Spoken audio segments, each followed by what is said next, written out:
how to enable and disable cookies in Google Chrome in any Android phone.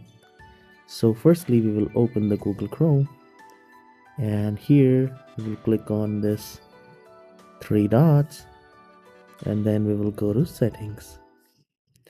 Now we need to scroll down and click for site settings, and then again scroll down, and here you will find third-party cookies.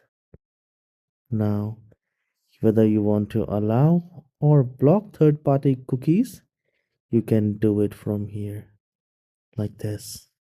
So I'll select block and I'll come back. You can also select allow third-party cookies, whatever you want to. If you find this tutorial short and helpful, please don't forget to hit the like and subscribe. I'll see you in the next video. Have a wonderful day.